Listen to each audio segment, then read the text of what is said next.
Welcome to Wheelock's Latin Chapter 10. In this chapter, we're going to be looking at the fourth conjugation in the present system, as well as the third conjugation, IO verbs, in the present system. And as a reminder, when we say present system, that means present tense, imperfect tense, and future tense. And these two conjugations are really the last two conjugations that we'll be working with. So after this chapter, congratulations, you've learned most of the conjugations, or really all of them. We have a couple irregular verbs we'll be looking at later, but you've learned all your conjugations, so congratulations. This chapter we'll also be looking at imperatives for both fourth and third IO conjugation. So let's talk about fourth conjugation verbs.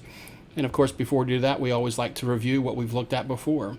We've looked at first conjugation and its four principal parts. The paradigm verb, laudo, laudari, laudavi, laudatum, meaning, of course, to praise. We've looked at second conjugation verbs with the paradigm moneo, moneri, monui, monitum. And of course, the telltale sign for second conjugation is the long E in the second principal part, moneri. I guess I didn't mention this before, but the telltale sign of the first conjugation, of course, in the second principal part is the long A. And then most recently, I guess I should probably be tabbing through here.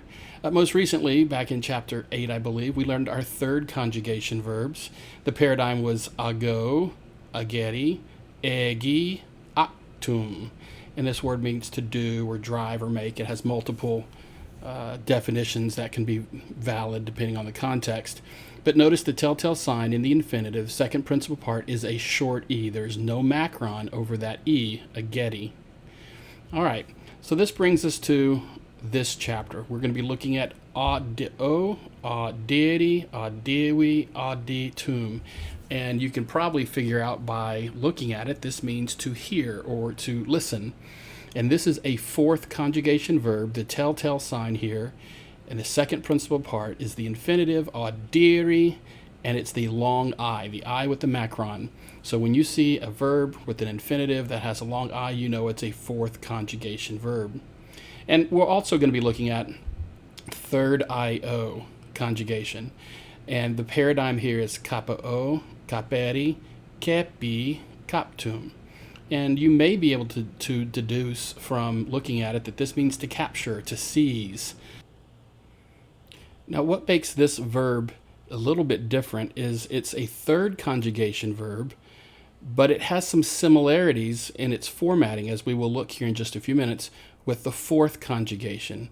There are some similarities between third and fourth, but notice in the first principal part, it's kapio. If you notice the third conjugation verb, ago, it's just ago. There's no I there. It's not agio, it's ago. And so what distinguishes a third conjugation IO verb from its cousin, the third conjugation verb, is the fact that not only do you have a short E in the second principal part, ageti, caperi, here in third IO, you have an IO in the first principal part, so capio, as opposed to ago. And that's how you'll distinguish between a third and a third IO. It's got the short E in the second principal part, but it's got an IO in the first principal part. We'll look at this a little bit more closely in just a minute, but let's jump into fourth conjugation first. So we've got audio, audiri, audiwi, auditum, meaning to listen or to hear.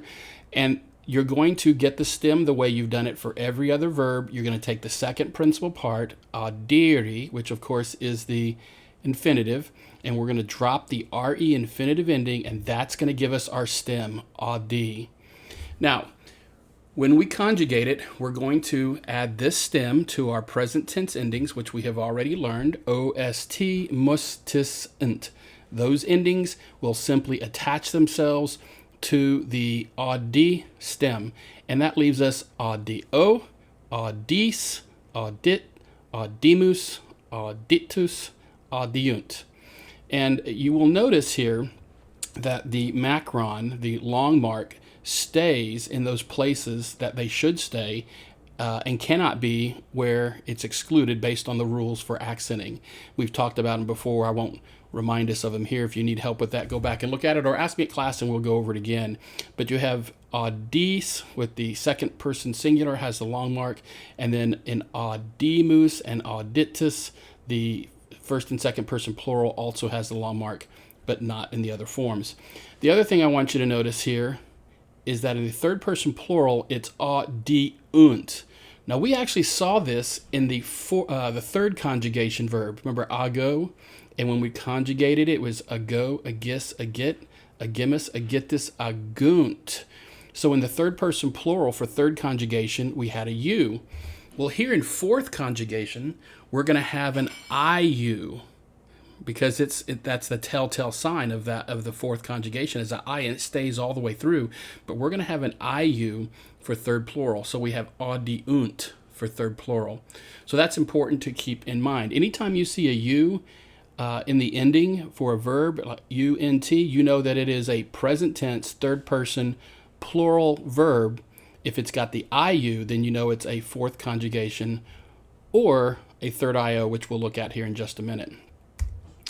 All right, so if we look at all the forms for present, imperfect, and future, you will actually see that this looks a lot like how we did third conjugation. Audio, audis, audit, audimus, auditus, audiunt. For the imperfect, it's exactly as you would expect. It's exactly how first conjugation and second conjugation worked. It's even how third conjugation works. But the only difference here is, again, we're going to keep that I all the way through. And so we have audiebam. The IE is the telltale sign for the imperfect in fourth conjugation. Audiebam, audiebas, audiebat, audiebamus, audiebatis, audiebant. So IE all the way down for imperfect. Now, future tense. If you remember how we did third conjugation, future tense, ago, ageri, agiactum. Remember, we took the ag, ag, and we're going to use the present tense endings, and it used an A in first singular and an E in the rest of them. And so we ended up with agam, ages, aget, agemus, agetus, agent. The same rules apply here. We're going to use the present tense endings, not our future, not bo, bis, bit, bimus, bitus, bunt that we learned for first and second conjugation. We're going to take the O or M, and in this case, it's the M, st, mus, tis, nt. And to that, we add the stem plus an IA in the first person singular, and then for the rest of them, IE, just like third conjugation future. So audiam, audies, audiet, audiemus, audietis, audient. And that is I will hear, you will hear, he will hear, etc. So if you have learned how to do third conjugation and you have nailed that down in your mind, then fourth conjugation and third IO should be very easy for us to do. There should not be a lot of difficulties. So let's take a look at this next note here. Note well, nota bene, third and fourth conjugation, the future rule, use present tense endings. And so that's essentially just what I said a minute ago. So if you've got third conjugation nailed down, then you should not do too terribly here with fourth or third IO. It's the same principle. So let's look at this one more time, go back over it. We get the stem from the second principal part, drop the RE, and that leaves us the stem AUDI, audi. To that, we simply add our present tense endings, OST, mustus, int. Do take note that in third person plural present tense, it's an IU, so it's audiunt. All right? Imperfect. We're going to take our standard imperfect endings, bam, bas, bot, bamus, batis, bant. And to that, we're going to add the base or stem audi, AUDI, and we're going to have an E added to it. So it's audiebam, audiebas, audiebat, etc. And then for future, again, we're going to take the stem, audia and audie that we just used in the imperfect, and we're going to add the present tense endings, mst, mustus, and so audiam, audies, audiet, audiemus, audietis, audient. So please notice when you're looking at this chart, IE is all the way through in imperfect. IE is all the way through in future, with the exception of first person singular, which is an IA. And then in present tense, it's simply an I all the way down, except for third person plural, which has the IU. So again, pretty similar to third conjugation. Take time to work on this, maybe practice conjugating a fourth conjugation verb, writing it down, see how you do, and then let's come back to third conjugation IO. Okay, very briefly, third conjugation IO. The way I like to explain third conjugation IO is this, is that third conjugation verbs demonstrate characteristics of both third conjugation and fourth conjugation verbs. It's kind of like a child that looks both like mom and then in some ways looks like dad. It has characteristics of both parents. And in this case, third conjugation IO verbs will look both like third and fourth in different respects. And we're going to see if we can't outline them here. So again, let's take the paradigm verb kapao, kaperi, kepi, kaptum, to seize or to capture. All right, we're going to take the second principal part, the infinitive, kaperi, drop the RE, and that gives us our stem. Now, it's actually CAPE, but I didn't show that here on the graph, and I apologize. It's CAPE, but if you remember, what did we do with third conjugation verbs? That short E changed to an I. And that's exactly what happens here. That short E changes to the I, just like a go, a gis, a git. Now we have kapao, kapis, kapit, kapimus, kapitis, kap-i-unt. Now, if you remember from ago, that I, that E changed to an I, but in the first person singular it dropped away. It wasn't agio, it was just ago. Well, here, because this is an IO verb, and it's similar to its parent fourth conjugation, it's going to keep the I all the way through. So we end up with kapao, kapis, kapit, kapimus, kapitis, kap-i-unt. And again, notice we're going to be just like its parent fourth conjugation here. It's going to have the IU in third person plural, kap-i-unt. So nota bene, third IO conjugation, first singular has the IO, and third plural has the IU. Both of these characteristics, both of these are characteristic of fourth conjugation verbs. All right, so let's move forward. Let's see what it looks like in the, I think I got another note here. Yeah, I got another note here. Nota bene, third IO conjugation has the short E in the second principal part, which shifts to an I. And in this way, or in this respect, it's like its parent third conjugation. So you can see both ideas or concepts, characteristics, I should say, of third conjugation as well as fourth conjugation in the present tense for third IO. All right, let's see what it looks like in the other two tenses, in the imperfect. Here's the chart with all of them. Again, present tense, kapao, kapis, kapit, kapimus, kapitis, kapiunt. I take, you take, he takes, etc. In the imperfect, we're going to be just like our parent fourth conjugation, and we're going to have the IE all the way through. And to that, we add the standard bom, bos, bot, bomus, botus, bont, the standard imperfect endings. We end up with kapie bom, kapie bos, kapie bot, kapie bamus, kapie batis, kapie bont.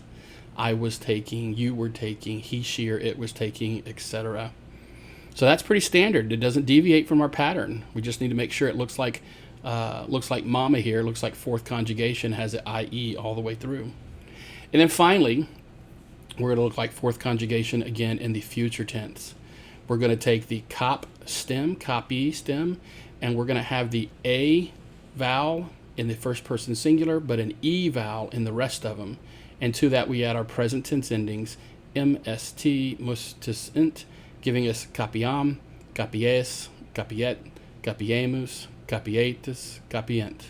I will take, you will take, he, she, or it will take, we will take, you all will take, and they will take, or capture, or seize.